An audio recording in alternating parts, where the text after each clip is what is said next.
So they killed the bulls, and the priests took the blood and sprinkled it on the altar. Next, they killed the rams and sprinkled their blood on the altar. And finally, they did the same with the male lambs. The male goats for the sin offering were then brought before the king and the assembly of the people, who laid their hands on them. The priests then killed the goats as a sin offering and sprinkled their blood on the altar to make atonement for the sins of all Israel. The king had specifically commanded that this burnt offering and sin offering should be made for all Israel. Not just for Judah. Even the separated kingdom with the other tribes, besides Judah and Benjamin, he was doing his best to make atonement for all of them. Because, really, they were all descended from Jacob, aka Israel, and, the temple was supposed to be for all of them, so why shouldn't he do that? What's up, cool people? My name's Matt. Welcome back to our Bible study. Alrighty. So, we are at 2 Chronicles chapter 29. And the past few chapters saw a series of kings ruling over Judah that steadily got just a little bit better, and a little better, and a little better, until the last chapter we had Ahaz, who completely rejected God at every turn, no matter the hardship. And, yeah, things went notably poorly during his reign. Not a whole lot else to say about that. Friendly reminder, of course, 2 Chronicles is sort of a recap of the events of part of 1st and 2nd Kings.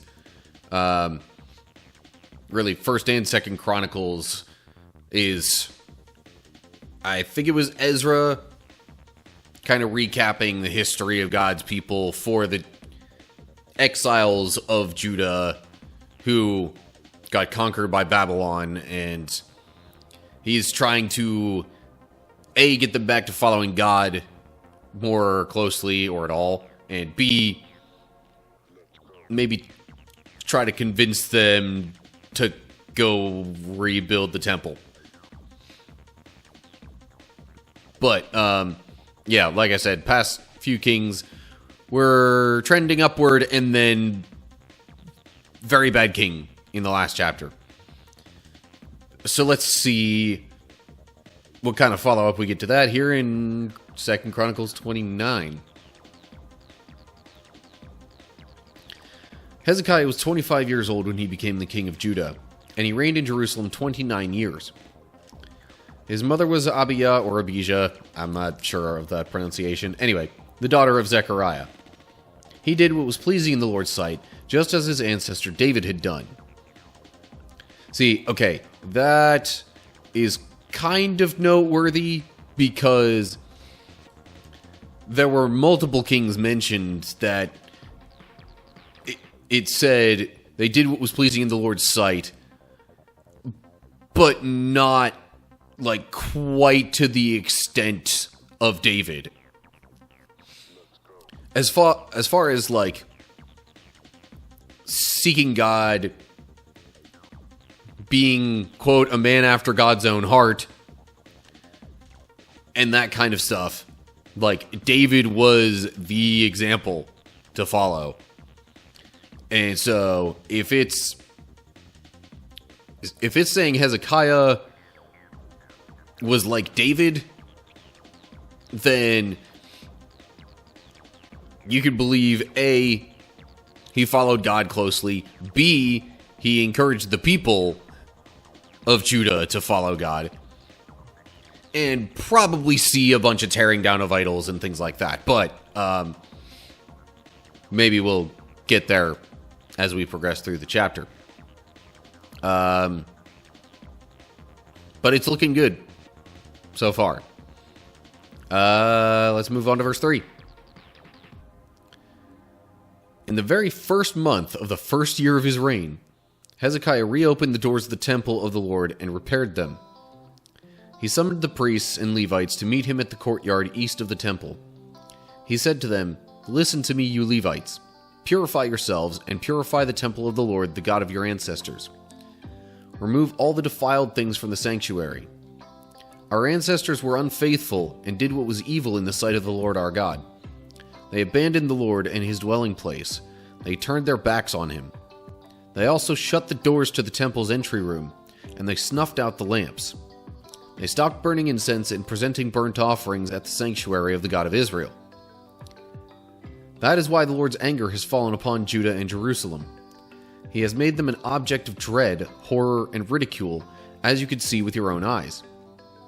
Because of this, our fathers have been killed in battle, and our sons and daughters and wives have been captured. But now I will make a covenant with the Lord, the God of Israel, so that his fierce anger will turn away from us. My sons, do not neglect your duties any longer.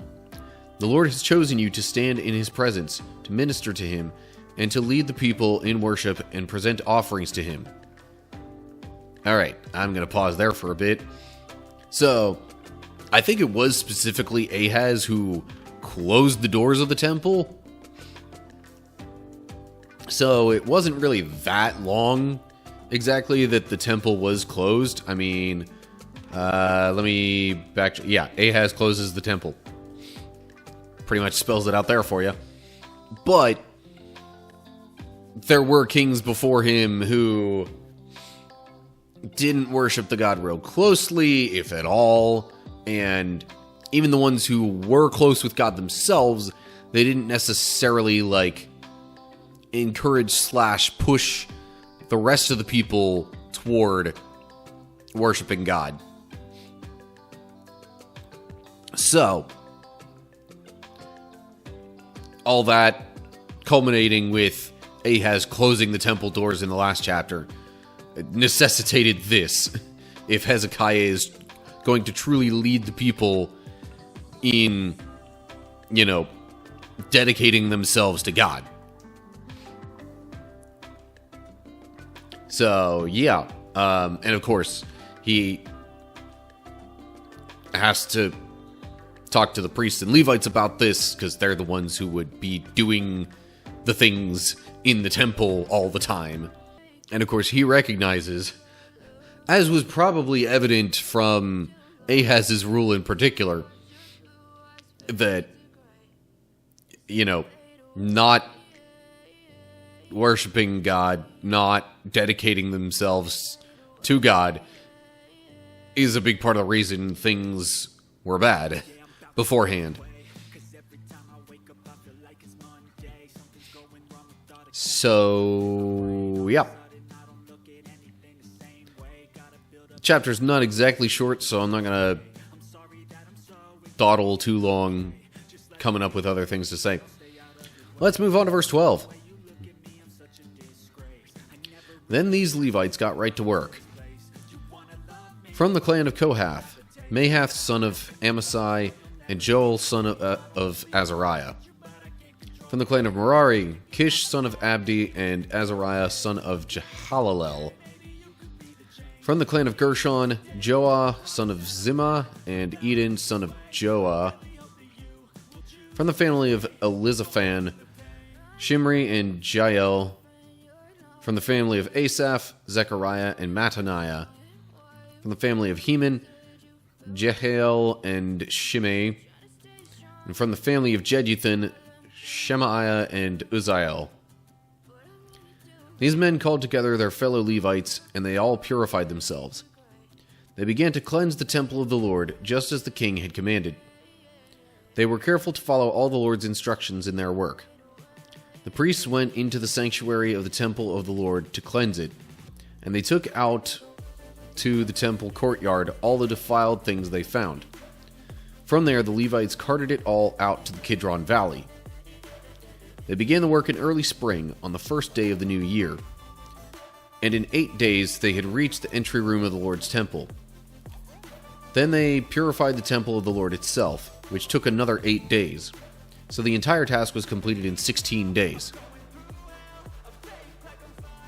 So, It says they got right to work, which kind of implies that pretty much after Hezekiah was done speaking with them, that at least very shortly thereafter, they started, cleansing the temple, getting all the bad things out, purifying it, doing all the rituals. Well, I mean, after cleansing themselves first, of course. But yeah, and the clans mentioned here, I assume, are, I mean, the names sound familiar, so I'm pretty sure those were different Levite clans that all would have had particular duties related to the temple. So once they removed everything, or I guess they, took it out to the courtyard first, and then from there took it way out, totally off the temple grounds, and, nowhere near where it could have any effect on God's view of what they were doing in the temple. Note there, verse 17. Hebrews says, on the first day of the first month. This day in the ancient Hebrew lunar calendar occurred in March or early April, 715 BC specifically. So we've got like a dedicated year for this as well.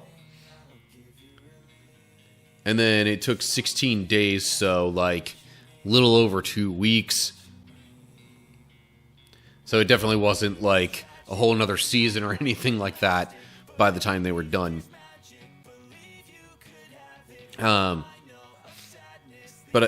I guess the reason they say early spring here is because the Hebrew says on the first day of the first month, which, given the Hebrew calendar, would have been around that time frame. So, yeah, temple, I guess, is all cleared out. And then we get to verse 18. Then the Levites went to King Hezekiah and gave him this report. We have cleansed the entire temple of the Lord, the altar of burnt offering with all its utensils, and the table of the bread of the presence with all its utensils. We have also recovered all the items discarded by King Ahaz when he was unfaithful and closed the temple. They are now in front of the altar of the Lord, purified and ready for use. Early the next morning, King Hezekiah gathered the city officials and went to the temple of the Lord. They brought 7 bulls, 7 rams, and 7 male lambs as a burnt offering, together with 7 male goats as a sin offering for the kingdom, for the temple, and for Judah. The king commanded the priests, who were descendants of Aaron, to sacrifice the animals on the altar of the Lord. So they killed the bulls, and the priests took the blood and sprinkled it on the altar. Next they killed the rams and sprinkled their blood on the altar, and finally they did the same with the male lambs. The male goats for the sin offering were then brought before the king and the assembly of the people, who laid their hands on them. The priests then killed the goats as a sin offering and sprinkled their blood on the altar to make atonement for the sins of all Israel. The king had specifically commanded that this burnt offering and sin offering should be made for all Israel, not just for Judah. So, like, even the separated kingdom with the other tribes, besides Judah and Benjamin, he was doing his best to make atonement for all of them. Because, I mean, really, they were all, descended from Jacob, aka Israel. And it's like, the temple was supposed to be for all of them, so why shouldn't he do that? So after Hezekiah heard that, like, basically the temple was all prepped and ready to go, then he is having these sacrifices, bringing them and having the priests make the sacrifices, pretty much to, you know, as it says in the section heading, rededicate the temple. Kind of officially open it back up for business, you might say. Although not really business, but still, same general point. The grand reopening, we'll say. So there were a total of 4, I guess, different kinds of animals, you could say, that were offered. And it was specifically 7 of each, which, I mean, the main significance of the number 7, of course, being how many days there are in the week. Also, how many days of creation there were, if you count the day of rest. Which, of course, the Israelites found that significant, because that was the Sabbath day, was the day of rest. I don't really have more thoughts on that section. On to verse 25. King Hezekiah then stationed the Levites at the temple of the Lord with cymbals, lyres, and harps. He obeyed all the commands that the Lord had given to King David through Gad, the king's seer, and the prophet Nathan. The Levites then took their positions around the temple with the instruments of David, and the priests took their positions with the trumpets. Then Hezekiah ordered that the burnt offering be placed on the altar. As the burnt offering was presented, songs of praise to the Lord were begun, accompanied by the trumpets and other instruments of David, the former king of Israel. The entire assembly worshipped the Lord as the singers sang and the trumpets blew, until all the burnt offerings were finished. Then the king and everyone with him bowed down in worship. King Hezekiah and the officials ordered the Levites to praise the Lord with the psalms written by David and by Asaph the seer. So they offered joyous praise and bowed down in worship.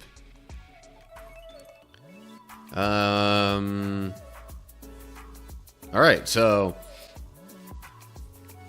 not only are we doing the, like, basic ceremonial stuff with the offerings, but there's, like, there's group participation here.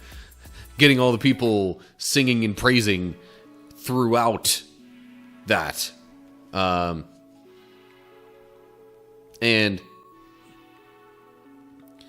I found it a little interesting that they specifically mention the Psalms written by David and Asaph the seer. I couldn't tell you at what point in its construction, per se, the Psalms were at this point. Like, how many of the Psalms were written. But, I mean, obviously the ones from David would have been, and anybody who had lived before Hezekiah. So, honestly, probably a lot of the Psalms were written at this point. And at least David's had been around long enough to probably start becoming part of the culture for God's people.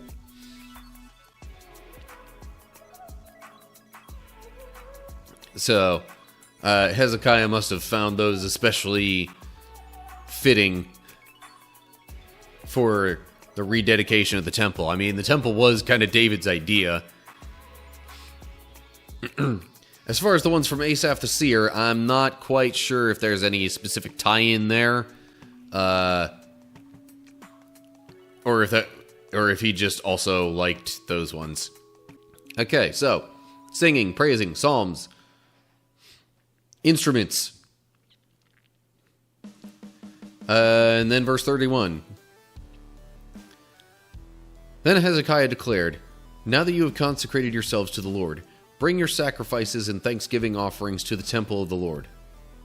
So the people brought their sacrifices and thanksgiving offerings, and all whose hearts were willing brought burnt offerings too. The people brought to the Lord 70 bulls, 100 rams, and 200 male lambs for burnt offerings. They also brought 600 cattle and 3,000 sheep and goats as sacred offerings. But there were too few priests to prepare all the burnt offerings, so their relatives the Levites helped them until the work was finished and more priests had been purified. For the Levites had been more conscientious about purifying themselves than the priests had been. There was an abundance of burnt offerings, along with the usual liquid offerings, and a great deal of fat from the many peace offerings. So the temple of the Lord was restored to service, and Hezekiah and Hezekiah and all the people rejoiced because of what God had done for the people, for everything had been accomplished so quickly. Including all the offerings, I guess? Or, I don't know. Not a small number of animals involved in these offerings. Couldn't really tell you what the population of Judah would have been like at this point. But I mean, if they're offering animals in the thousands, that's still at least like some kind of percentage, at least, that's not going out to like multiple 0.00 or anything like that. Decimal places. It mentions liquid offerings as well, which I think maybe sometimes were referred to as like drink offerings before. Or maybe that's just in different versions of the Bible and I'm getting that stuff mixed up. But anyway, so the temple of the Lord was restored to service. That's kind of the phrase I was looking for in a way when I said open for business.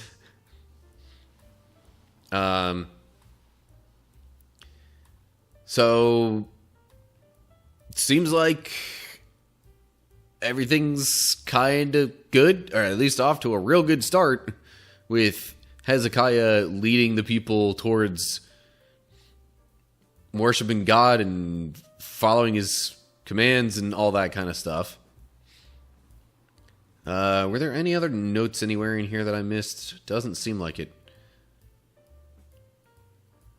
Okay, well, not too many other thoughts that I think I have there. So yeah, I guess that'll do it for 2 Chronicles 29. So, things are looking good, at least in terms of the people's devotion to God under King Hezekiah. Might even be the best King Judah's had since Solomon. Basically since the kingdom split. But that's more a matter of opinion in some ways. But yeah, temple is reopened, and Hezekiah seems adamant about getting the people back to worshiping God and following his commands. Let's see if that continues as we move further into 2 Chronicles, but that comes later. For now, as always, like and share if you enjoyed the video, subscribe to the channel and click the bell to get updates when I post new videos. Look down in the description for links to social media pages, Discord server, supporter page, any possible links that'll take you to anything to find my content, interact, support, whatever you want to do. And of course, down below the description, feel free to leave your thoughts and questions in the comments section. So, that's it for now. Hope you're all doing well. Hopefully I'll see you soon for another video. Whatever the case is, till next time, stay cool, people.